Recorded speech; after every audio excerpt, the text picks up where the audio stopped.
As the final bell rang at Franklin High School, a chorus of laughter and shuffling feet filled the hallways.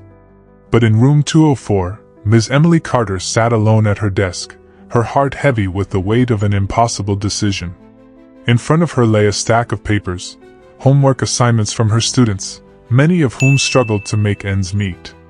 Among them was a desperate plea from 14-year-old Carlos, asking for help with his college applications. Emily knew that helping him could lead to serious backlash from the administration, but the thought of leaving a bright mind behind filled her with dread.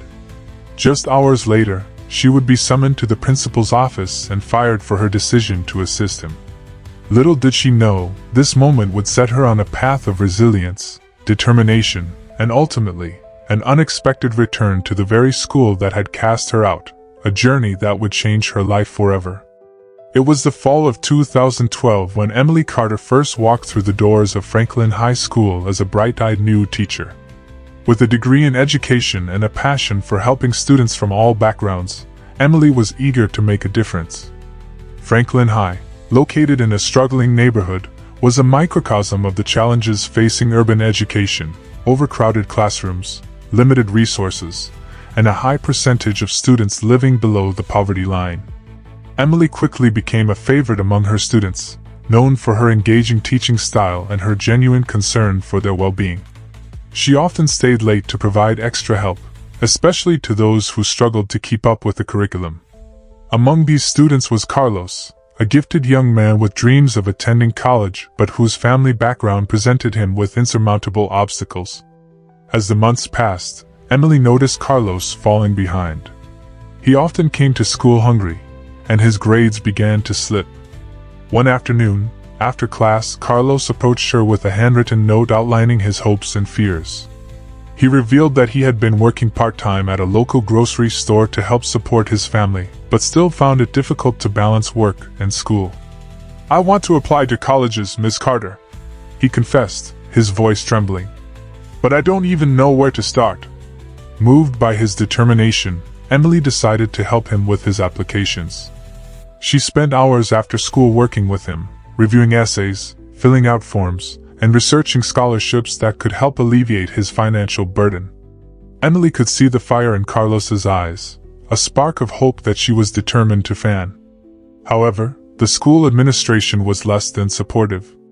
Principal Roberts, a stern figure known for prioritizing discipline over compassion, had made it clear that teachers were not to engage in activities outside the classroom that could be deemed as favoritism.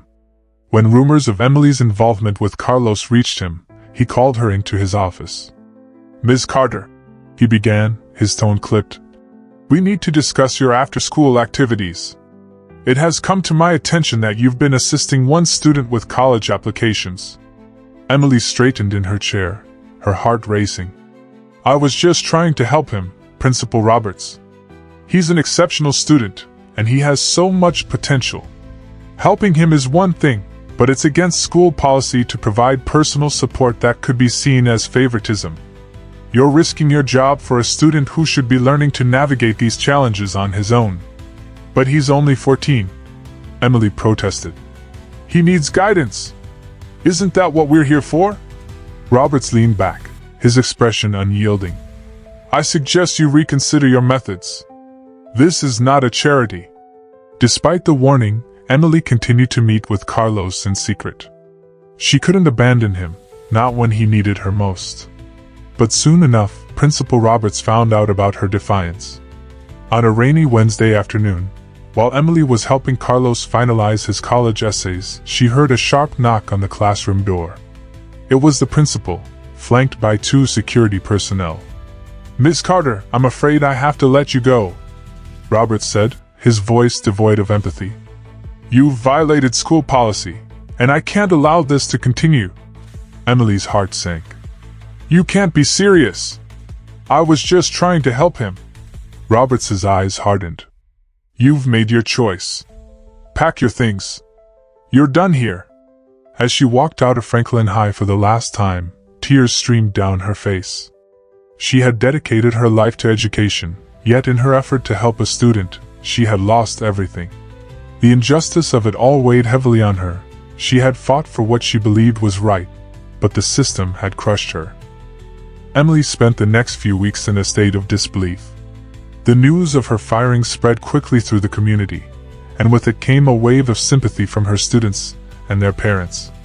Carlos, devastated by the loss of his mentor, rallied his classmates to protest her dismissal, organizing a small demonstration outside the school with signs that read, "Justice for Ms. Carter," and "Teachers who care matter." The media caught wind of the story, and local news outlets began to cover the protests. Parents interviewed on camera voiced their support for Emily, emphasizing her dedication and the positive impact she had made on their children's lives. "She didn't just teach us, she believed in us," one mother stated, tears in her eyes. "She fought for my son when no one else would." As the protests grew, the school board was forced to respond. They issued a statement defending Principal Roberts' decision, claiming that adherence to policies was essential for maintaining a fair educational environment. But the public outcry only intensified. Community members began to question the school's priorities, and the board faced mounting pressure to reconsider their stance. Emily, meanwhile, was grappling with the loss of her career. She had always dreamed of being a teacher, of shaping young minds and making a difference. The weight of her decision to help Carlos now felt like a burden she could scarcely bear. As bills piled up and her savings dwindled, she applied for teaching positions at nearby schools, but the stigma of her dismissal followed her. Many schools hesitated to hire a teacher who had been publicly reprimanded, fearing backlash. Desperate to find a way to make ends meet, Emily began tutoring students in her neighborhood. She offered her services for free, knowing that many families faced similar struggles. Word quickly spread, and soon she was teaching groups of children in local community centers, providing the support they needed to succeed in school. Carlos, inspired by her resilience, continued to work hard on his college applications, often returning to Emily for guidance. Despite the challenges, he was determined to honor her efforts and keep his dream alive. As acceptance letters began rolling in, Carlos received an offer from a prestigious university, one that offered a full scholarship based on his academic achievements and potential. When Carlos was accepted, he immediately called Emily, his voice filled with excitement. "I got in, Ms. Carter! They want me!" The news brought tears to Emily's eyes. "I'm so proud of you, Carlos. You worked hard for this. You earned it." Though she felt joy for his success, the pang of her own lost career lingered. The contrast between their paths weighed heavily on her heart, and she often found herself reflecting on the choices that led her here. As the months passed, the protests outside Franklin High continued, demonstrating community support for Emily. The school board was forced to address the issue during their regular meetings, and local media coverage kept the story alive, creating a narrative that portrayed Emily as a martyr in the battle for educational integrity. As Emily continued to tutor and mentor students, the protests outside Franklin High School gained traction. Parents and community members rallied together, demanding justice for Emily and accountability from the school board. The combination of public sentiment and media attention placed immense pressure on the administration to reconsider their decision. On a chilly April evening, a pivotal school board meeting was scheduled to address the ongoing protests.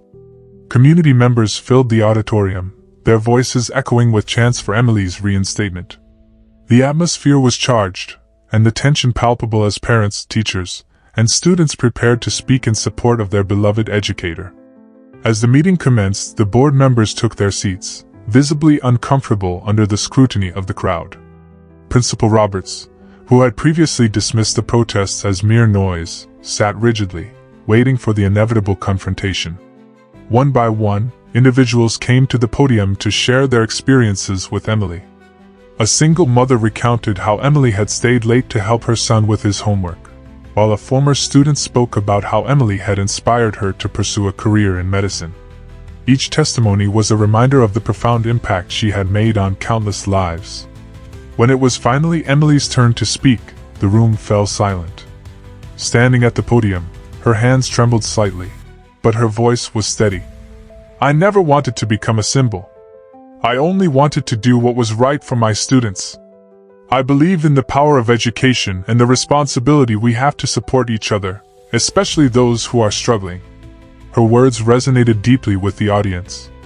I understand the need for rules and policies, but we must also recognize when those rules fail us. I was fired for helping a student in need. In a time when we should be inspiring our children, we're teaching them to fear authority instead. Her passionate plea struck a chord, and applause erupted from the crowd, echoing through the auditorium. As the board members exchanged nervous glances, it became clear that the balance of power was shifting. The following day, local news outlets reported on the meeting, highlighting not only Emily's emotional testimony but also the overwhelming community support for her cause. Articles were published with headlines like, "Community rallies behind teacher fired for helping student," as public opinion began to sway in her favor. In the days that followed, the school board faced mounting scrutiny. Parents organized petitions, demanding Emily's reinstatement and holding the administration accountable for their actions. The media continued to cover the story, amplifying the voices of those who believed in Emily's commitment to her students. As the pressure mounted, the school board scheduled another meeting to address the growing turmoil. Emily was invited to attend and share her thoughts on how the school could better support its teachers and students. It was a significant step, signaling that the school board was beginning to recognize the consequences of their decision. At the meeting, Emily presented a series of proposals for improving the school environment, focusing on fostering connections between students and teachers. "We need to create a culture where educators feel empowered to help their students without fear of reprisal," she urged. "When teachers are supported, students thrive." The board listened attentively, and Emily's proposals sparked discussions among members about implementing new policies to prioritize student well-being and teacher autonomy. As the school board deliberated Emily's proposals, the tides began to turn in her favor. The media continued to cover the story, amplifying the voices of community members who supported her reinstatement.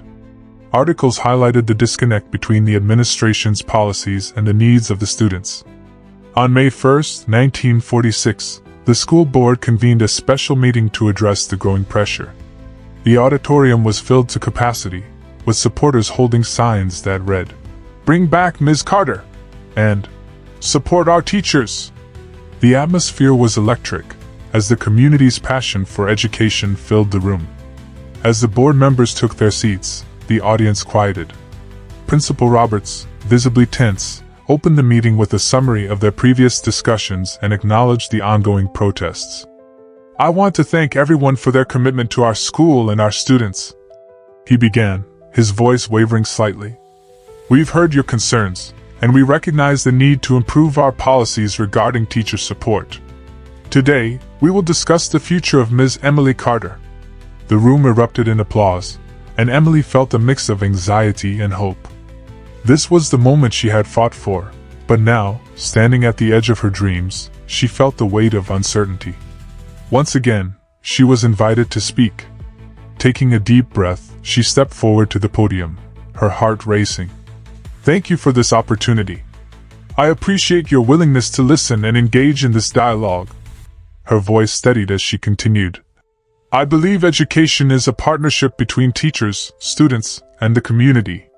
When we support our educators, we empower them to make a difference in the lives of their students. I want to work with you to create a system that prioritizes our students' needs and supports teachers in their mission to help them succeed." As she spoke, Emily could see the board members nodding in agreement. It was a pivotal moment, and she felt the tide of change surging behind her. After several rounds of discussion, the board reached a consensus.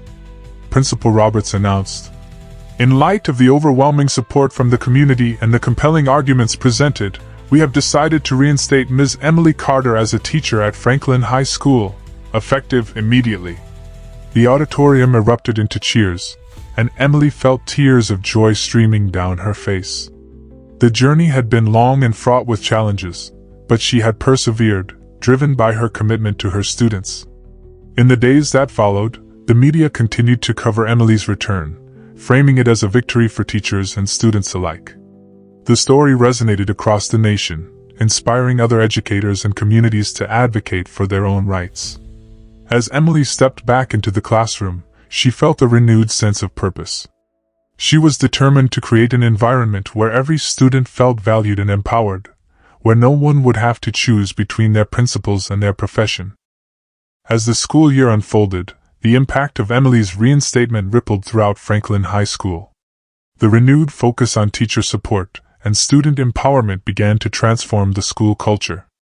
Emily took the lead in developing programs that encouraged collaboration between teachers and students, fostering an environment of mutual respect and understanding. One of her first initiatives was to establish a mentorship program pairing students with teachers who could guide them in academics and personal growth. The program was designed to empower students to take ownership of their education while providing them with the support they needed to succeed. As word spread, participation skyrocketed, and the school community began to rally around this new vision for education. Emily also initiated regular meetings with parents to involve them in the educational process. These meetings created open lines of communication, allowing families to share their concerns and ideas for improving the school experience. Parents who had previously felt disconnected from the school became more engaged, contributing their time and resources to support initiatives that directly benefited students. The positive changes didn't go unnoticed. The school board, impressed by the transformation at Franklin High, sought to replicate Emily's model in other schools throughout the district. They invited her to present her programs at educational conferences, where her story of resilience inspired educators from across the country. By the end of the school year, Emily had become a respected figure not only within her school but also in the broader educational community. Her commitment to her students had earned her accolades and recognition, but more importantly, it had created a lasting legacy of positive change. Meanwhile, the media had continued to follow her journey, and as the school year came to a close, a documentary filmmaker approached her with a proposal to capture her story. The film would highlight her fight for justice, her dedication to education, and the profound impact of her work at Franklin High. Emily agreed to participate, recognizing the potential to inspire others who might be facing similar challenges in their own educational environments. Filming began over the summer, capturing heartfelt testimonials from students, parents, and fellow teachers who had witnessed the transformation at the school. As the documentary took shape, it became clear that Emily's story was not just about her personal triumph. It was also about the collective efforts of a community that had come together to support one another and advocate for change. By the time the film premiered at a local film festival in early 1988, it had garnered attention from educators and advocates nationwide. The audience watched in rapt silence as Emily's journey unfolded on screen, from her firing to her triumphant return and the legacy she had built. The film's success led to opportunities for Emily to speak at conferences and workshops, sharing her experiences and insights on the importance of integrity in education. She became a sought-after speaker, inspiring others to advocate for their values and take action in their communities. By 1990, nearly a decade after her initial dismissal, Emily stood at the podium of the National Education Association's annual convention, addressing an audience of thousands. Her journey had come full circle, and she was finally able to share her story in the most impactful way possible. 10 years ago, I was fired for doing what I believed was right, she began, her voice steady and confident. I stood up for a student who needed help, and I lost my job. But I also gained a purpose, one that led me to this moment. As she spoke, she reflected on the challenges she had faced, the lessons she had learned, and the incredible support she had received from her community. What I realized is that education is not just about teaching subjects. It's about building relationships and creating environments where students feel valued and empowered. It's about standing up for what is right, even when it's difficult. The audience erupted into applause, and Emily felt a wave of gratitude wash over her. She had come to embody the change she wanted to see in education, and her story had inspired countless others to fight for their principles. As she concluded her speech, Emily spoke of the importance of integrity in education and the responsibility educators have to advocate for their students. We must never forget that our students are not just test scores. They are future leaders, dreamers, and changemakers. It is our duty to nurture their potential and stand by them in their journey. Following the convention, Emily's influence continued to grow. She was invited to participate in national discussions about education reform, advocating for policies that prioritized student well-being and teacher support. Her story became a beacon of hope for educators facing their own challenges, encouraging them to persevere in the face of adversity. The community around Franklin High School flourished as well. The initiatives Emily had implemented continued to thrive, creating a model that other schools sought to emulate. With increased funding and resources, the school became a center of excellence, known for its innovative programs and commitment to social justice. As the years passed, Emily received numerous awards for her contributions to education, but none mattered more to her than the small tokens of appreciation from her students. Handwritten notes, flowers, and heartfelt speeches at graduation ceremonies reminded her of the impact she had made on their lives. In 1995, she was appointed principal of Franklin High School, fulfilling a dream she had nurtured since the day she returned to the classroom. With a new perspective and a commitment to fostering an inclusive environment, she led the school into a brighter future, ensuring that every student felt supported and empowered. On her first day as principal, Emily stood in the same classroom where she had once fought for her job. It was a moment of reflection, a reminder of how far she had come and the challenges she had overcome. The walls of the school were now adorned with student artwork, showcasing the creativity and diversity of the student body. As she looked around, she was filled with hope for the future. This was no longer just a school. It was a vibrant community where students thrived, and educators were empowered to make a difference. The story of Emily Carter's journey from dismissed teacher to celebrated principal serves as a powerful reminder of the importance of integrity, persistence, and community support. Her experience highlights the challenges educators face in standing up for their principles, especially when those principles conflict with institutional norms. Emily's refusal to compromise her values not only transformed her life but also the lives of countless students and families in her community. It underscores the idea that doing what is right often comes with personal risk, but the long-term rewards can be profound, not just for the individual but for the greater good. This narrative also emphasizes the importance of fostering relationships in education. It is not enough to impart knowledge. Educators must create environments where students feel valued, supported, and encouraged to pursue their dreams. Emily's story illustrates that the impact of one dedicated teacher can ripple through a community, inspiring future generations to advocate for themselves and others.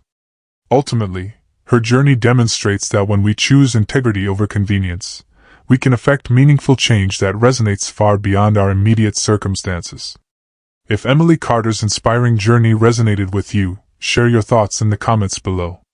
Have you ever faced a situation where standing up for what is right changed your life or the lives of others? We want to hear from you.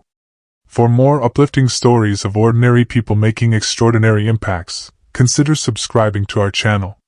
Each week, we spotlight narratives that highlight courage, integrity, and the power of community, reminding us all that we can make a difference. Help us spread the message of perseverance by sharing this story with friends and family who might appreciate the message of principle and dedication. Your support enables us to create content that inspires and uplifts. Thank you for joining us on this remarkable journey. Together, let's continue to advocate for what is right. This revised narrative maintains the core elements of your original story while improving its structure and emotional resonance, making it more engaging and impactful for the audience.